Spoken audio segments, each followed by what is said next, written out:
Mateus capítulo 5, versos 21 ao 48. O rei corrige a lei criada pela tradição. Era necessário que o Senhor Jesus abolisse as tradições humanas para dar espaço para seu próprio ensinamento espiritual.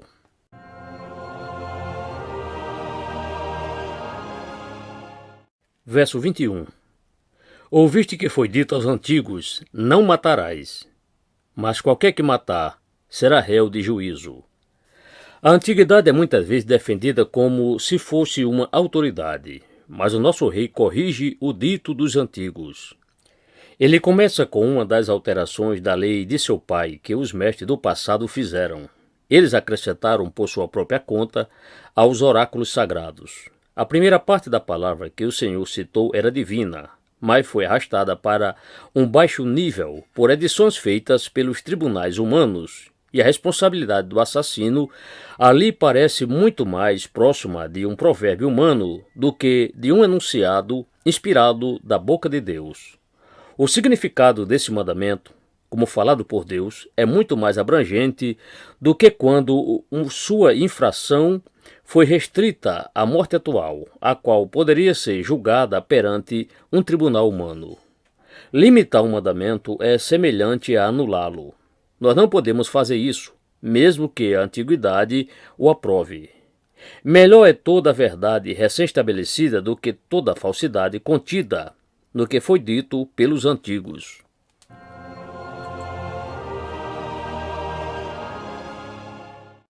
Verso 22. Eu, porém, vos digo que qualquer que, sem motivo, se encolarizar contra seu irmão, será réu de juízo. E qualquer que disser a seu irmão, raca, será réu do sinédrio.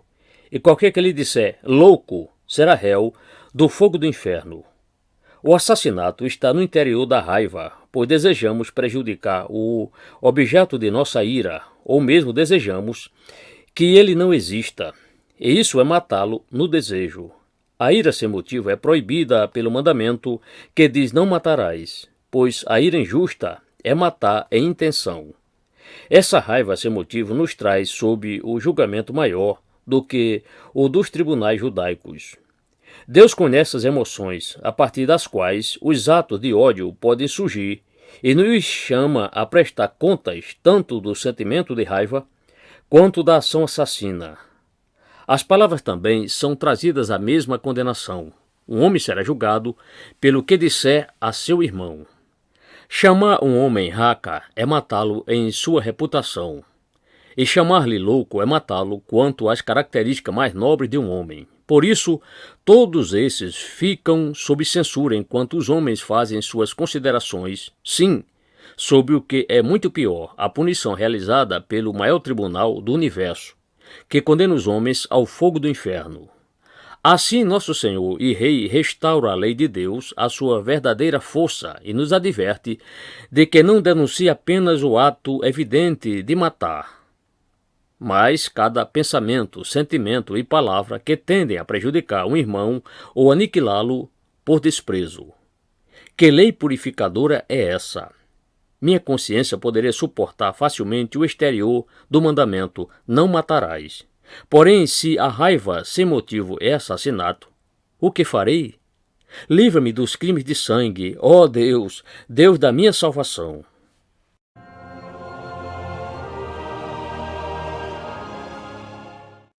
Versos 23 e 24. Portanto, se trouxeres a tua oferta ao altar, e aí te lembrares de que teu irmão tem alguma coisa contra ti, deixa ali diante do altar a tua oferta, e vai reconciliar-te primeiro com teu irmão, e, depois, vem e apresenta a tua oferta.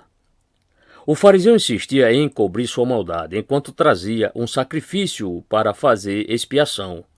Mas nosso Senhor ordena perdoar o nosso irmão primeiro e depois apresentar a oferta. Devemos adorar a Deus conscientemente, e se em nossa consciência nos lembrarmos que o nosso irmão tem alguma coisa contra nós, devemos parar.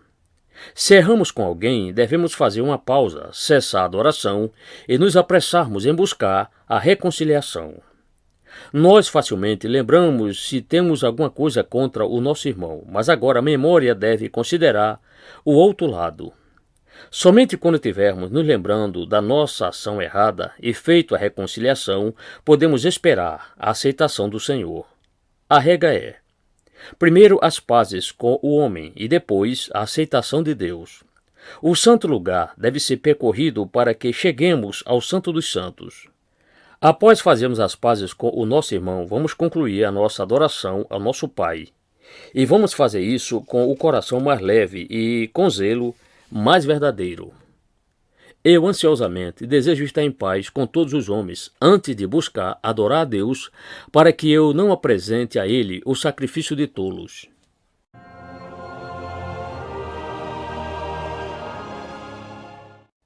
Versos 25 e 26. Concilia-te depressa com o teu adversário, enquanto estás no caminho com ele, para que não aconteça que o adversário te entregue ao juiz, e o juiz te entregue ao oficial, e te encerre na prisão. Em verdade te digo que de maneira nenhuma sairás dali enquanto não pagares o último ceitio. Em todos os desacordos, esteja ansioso pela paz. Deixe a contenda antes de começar. Nos termos da lei, procure conciliação rápida e pacífica. Muitas vezes, nos dias de Nosso Senhor, essa era a forma mais benéfica e, normalmente, é assim agora. É melhor perder os seus direitos do que ficar nas mãos daqueles que somente o prejudicarão, em nome da justiça, buscando enredá-lo até que haja uma aparência de demanda contra você, ou um centavo lhe seja extraído. Em um país onde justiça significa roubo, seria sábio não fazer nenhuma reclamação após ser roubado. Mesmo em nosso próprio país, uma reconciliação amigável é tida como melhor do que um litígio repleto de ações judiciais. Muitos vão para o tribunal para obter a lã, mas saem de lá despidos.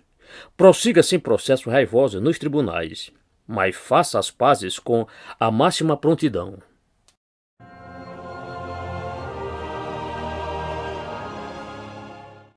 Versos 27 e 28. Ouviste que foi dito aos antigos: não cometerás adultério. Eu, porém, vos digo que qualquer que atentar uma mulher para a cobiçar, já em seu coração cometeu adultério com ela. Neste caso, o nosso rei novamente deixa de lado as interpretações dos homens sobre os mandamentos de Deus e faz a lei ser vista em sua vasta amplitude espiritual. Considerando que a tradição havia limitado a proibição a um ato evidente de falta de castidade, o rei mostra que a lei também proibia os desejos impuros do coração. Aqui se evidencia que a lei divina se refere não somente ao ato de conversação ilícita, mas mesmo ao desejo, imaginação ou paixão que sugere tal infâmia. Que rei é o nosso, que estende o cetro sobre o reino dos nossos desejos interiores? Quão soberanamente ele diz: eu, porém, vos digo. Quem senão um ser divino tem autoridade para falar nesses termos? A sua palavra é lei. Assim deve ser, pois ele alcança o vício em sua raiz e proíbe a impureza do coração. Se o pecado não fosse autorizado na mente, ele nunca se manifestaria no corpo. Portanto, essa é uma maneira muito eficaz de lidar com o pecado. Mas como esquadrinha, assim ordena. Olhares indevidos, desejos impuros e paixões fortes são a própria essência do adultério. E quem pode reivindicar estar livre destes ao longo de sua vida? No entanto, essas são as coisas que contaminam o homem. Senhor, elimina essas coisas da minha natureza e me faz interiormente puro.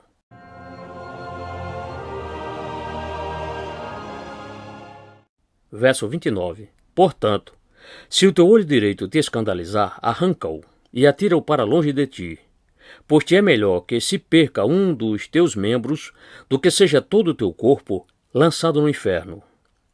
Aquilo que é a causa do pecado deve ser renunciado, bem como o próprio pecado.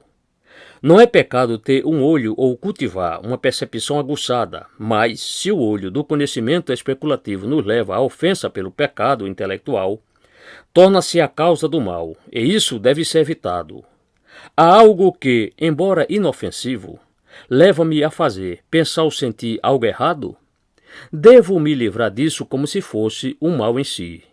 Embora fazer isso envolva privação, deve ser removido, já que sofrer uma grave perda é muito melhor do que o homem todo venha perder-se.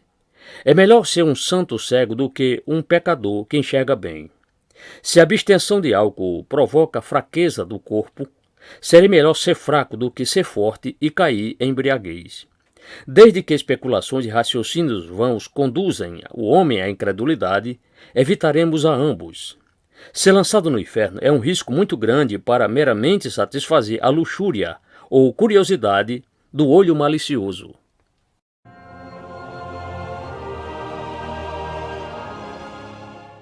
Verso 30. E se a tua mão direita te escandalizar, corta e atira para longe de ti, porque te é melhor que um dos teus membros se perca do que seja todo o teu corpo lançado no inferno. A causa do escândalo pode ser tão ativa quanto a mão, ou intelectual quanto o olho, mas é melhor ser prejudicado em nossa obra do que cair em tentação. A mão mais hábil não deve ser poupada se ela nos encoraja a fazer o mal. Não é porque algo pode nos fazer inteligentes e bem-sucedidos que devemos permiti-lo. Se ele provar ser a causa frequente de quedas em pecado, devemos removê-lo e nos submeter a suportar desvantagens em nossas vidas profissionais, em vez de arruinar todo o nosso ser pelo pecado. A santidade deve ser o nosso primeiro objeto. Todo o restante deve ter um lugar muito secundário. Olho direito e mão direita não são bons se eles nos levam a errar. Mesmo as mãos e os olhos devem ser cortados, se podemos ofender a Deus por meio deles. Ainda assim, que nenhum homem leia isso literalmente e, dessa forma, mutile o seu corpo, como alguns fanáticos insensatos têm feito. O verdadeiro significado é bastante claro. Senhor, eu te amo mais do que amo os meus olhos e mãos. Faz com que eu nunca hesite, nem por um momento, de desistir de tudo por ti.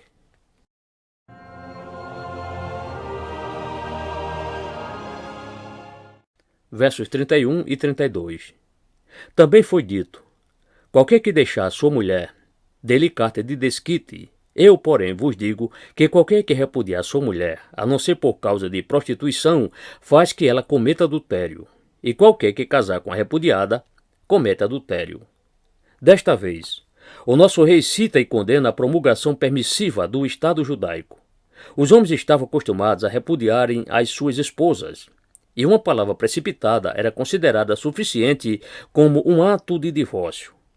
Moisés insistiu em uma carta de desquite que as paixões pudessem se acalmar e que a separação, se ocorresse, fosse realizada com liberação e formalidade legal. A exigência de uma carta era, até certo ponto, uma repreensão a um mau hábito que estava tão enraizado nas pessoas que o recusar completamente seria inútil e somente daria ocasião a um outro crime. A lei de Moisés foi tão longe quanto poderia ser praticada. Foi por causa da dureza de seus corações que o divórcio era tolerado, porém nunca foi aprovado. Mas o nosso Senhor é mais heróico em sua legislação. Ele proíbe o divórcio, exceto para o crime de infidelidade durante o compromisso de casamento. Aquela que comete adultério por meio desse ato e ação, em verdade, rompe o vínculo matrimonial e este deveria, então, ser formalmente reconhecido pelo Estado como sendo rompido. Porém, por nada mais, um homem deve se divorciar de sua esposa. O casamento é para a vida e não pode ser rompido, a não ser por tão grande crime, que rompe seu vínculo, sem importar qual dos dois foi culpado disso.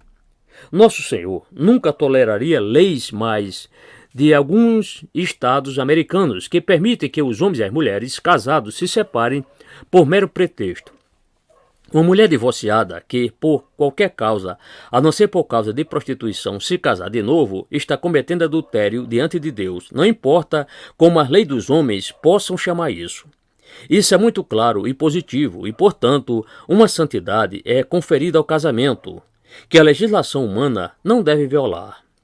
Não estejamos entre aqueles que têm novas ideias sobre o casamento e procuram deformar leis de casamento sob a desculpa de reformá-las.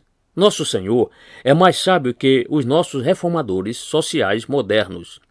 É melhor ficarmos somente com as leis de Deus, porque nós nunca descobriremos nada melhor.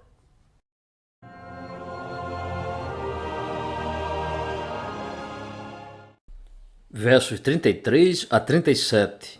Outrosim, ouviste que foi dito aos antigos: não perjurarás, mas cumprirás os teus juramentos ao Senhor.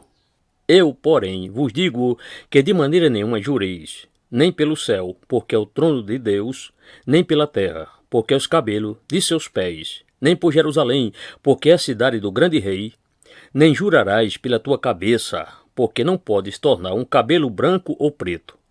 Seja, porém, o vosso falar sim, sim, não, não, porque o que passa disto é de procedência maligna. Falso juramento foi proibido no passado, mas cada tipo de juramento é proibido agora pela palavra de nosso Senhor Jesus. Ele menciona várias formas de juramento e proíbe todas elas, e, em seguida, prescreve formas simples de afirmação ou negação, como tudo o que seus seguidores devem usar. Embora muito seja dito em contrário, não há como se evadir do sentido claro dessa passagem, em que cada tipo de juramento, embora solene ou verdadeiro, é proibido para um seguidor de Jesus.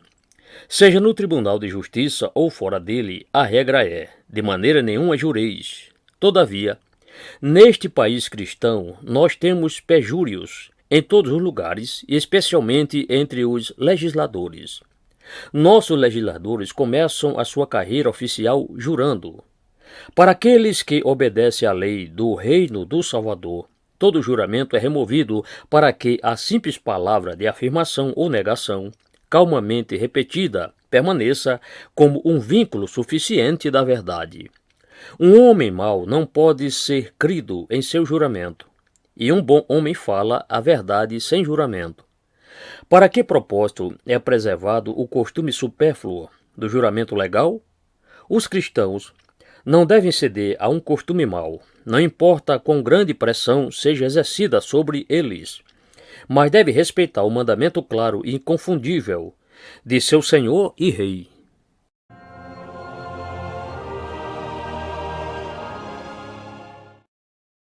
Verso 38. Ouviste que foi dito: olho por olho e dente por dente. A lei do olho por olho, como administrada nos apropriados tribunais da lei, foi fundada na justiça e era muito mais equitativa do que o moderno sistema de penalidades, pois esse método atual permite que os homens ricos pratiquem ofensas com relativa impunidade. Mas quando a lei de Talião veio a ser a regra da vida cotidiana, promoveu a vingança, e nosso Salvador não toleraria isso como um princípio de ação de indivíduos. Uma boa lei no tribunal pode ser um costume muito mau na sociedade comum. Ele falou contra o que havia se tornado um provérbio, e foi ouvido e dito entre as pessoas: ouvistes que foi dito. Nosso amoroso Rei requer que os relacionamentos privados sejam regulados pelo espírito de amor, e não pela lei judicial.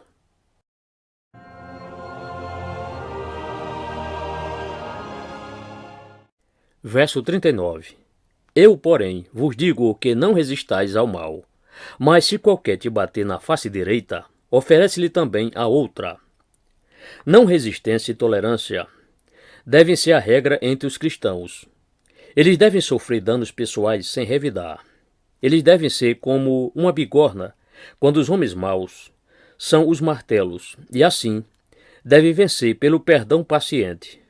A regra do tribunal não é para a vida comum, mas a regra da cruz e do sofredor, que tudo padeceu, é para todos nós. Ainda assim, muitos consideram tudo isso como fanático, utópico e até covarde.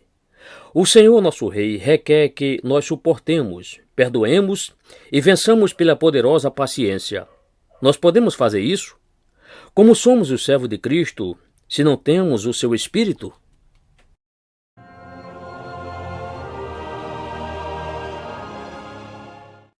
Verso 40. E ao que quiser pleitear contigo, tira-te a túnica, larga-lhe também a capa.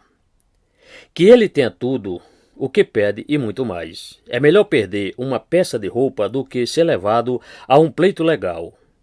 Os tribunais dos dias de Nosso Senhor eram viciosos e os seus discípulos foram aconselhados a antes sofrer injustamente do que recorrer a eles.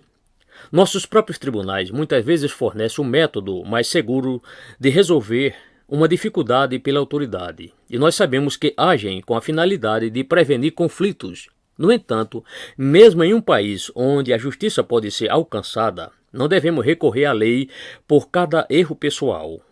Devemos antes suportar ser maltratados do que sempre clamarmos: eu vou processar. Às vezes, essa mesma regra de autossacrifício pode nos obrigar a seguir o caminho do recurso legal, para que danos não venham pesadamente sobre outras pessoas. Mas nós devemos frequentemente renunciar à nossa própria vantagem, sim, sempre que o motivo principal seja um desejo orgulhoso de autojustificação. Senhor, dai-me um espírito paciente, para que eu não busque me vingar, mesmo quando eu corretamente poderia fazê-lo.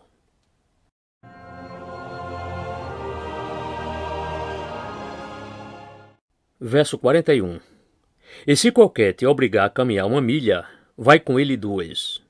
Os governos daqueles dias exigiam serviço forçado de seus suboficiais. Os cristãos deveriam ter um temperamento submisso e antes suportar uma dupla demanda do que provocar com palavras maldosas e iradas.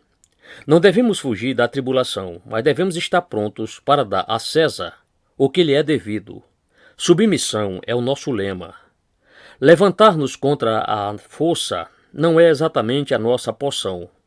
Nós podemos deixar isso para os outros. Com poucos creem nas doutrinas de longanimidade e não resistência do nosso rei.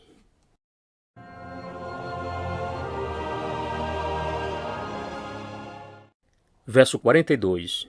Dá a quem te pedir, e não te desvies daquele que quiser que lhe emprestes.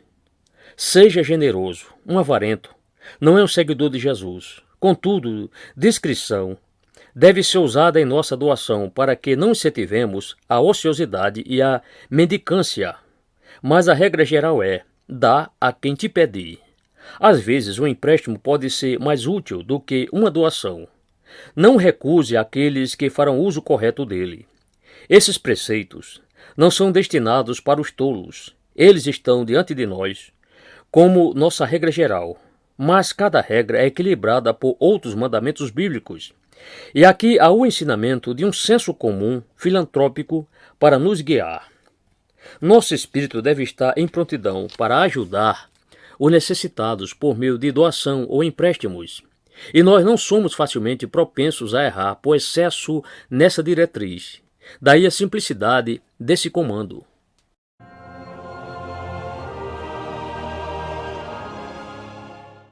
Verso 43.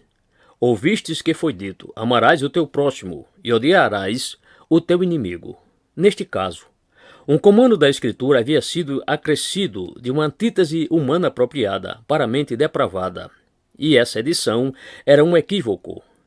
Esse é um método comum, adicionar ao ensino da Escritura algo que parece ter sido extraído dela, ou ser uma inferência natural a partir da própria. Isso pode ser um modo de agir falso e ímpio. Esse é um triste delito contra a palavra do Senhor. O Espírito Santo apenas apoiará as suas próprias palavras. Ele é dono do preceito: amarás o teu próximo. Mas ele odeia a adição ímpia: odiarás o teu inimigo. Esta última frase é mais destrutiva, porque parece ser a legítima consequência da primeira, embora aquele denominado aqui de inimigo é, de fato, próximo. Agora o amor é a lei universal, e nosso rei, que o ordenou, é o próprio padrão do amor. Ele não quer vê-lo reduzido e colocado em um ambiente de ódio. Que a graça impeça que qualquer um de nós caia nesse erro.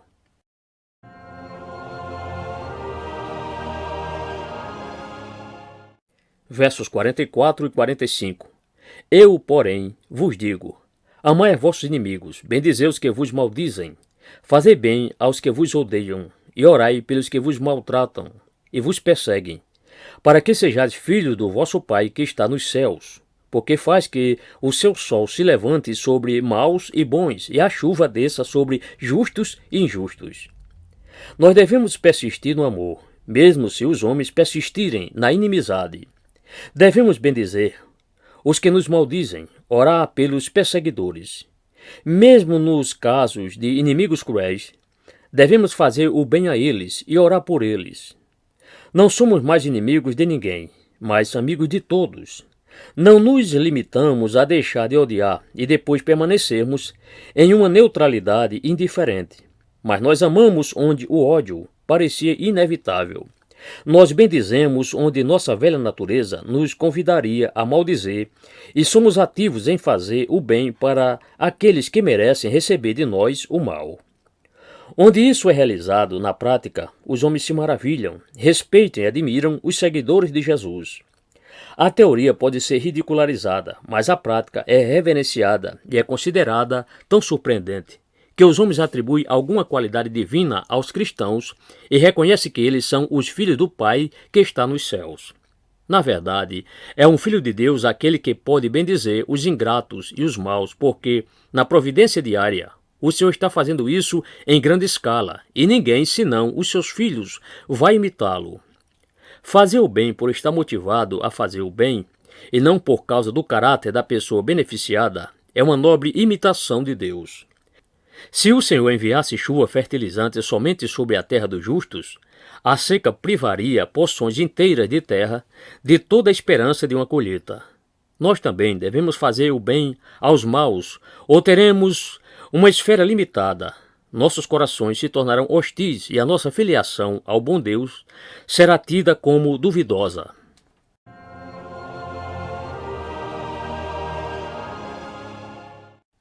Verso 46. Pois se amardes os que vos amam, que galardão tereis? Não faz os publicanos também o mesmo?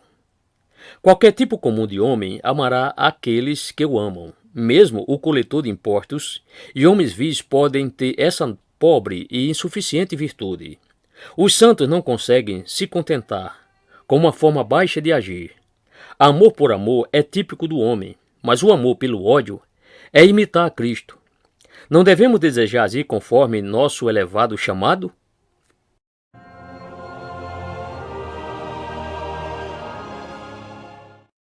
Verso 47.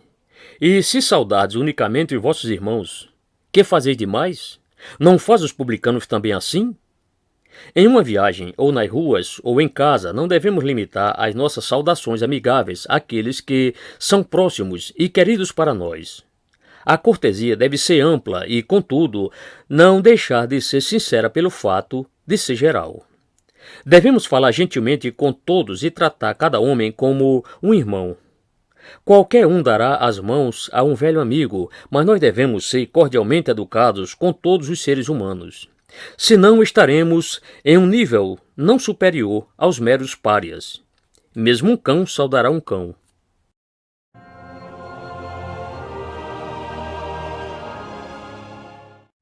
Verso 48.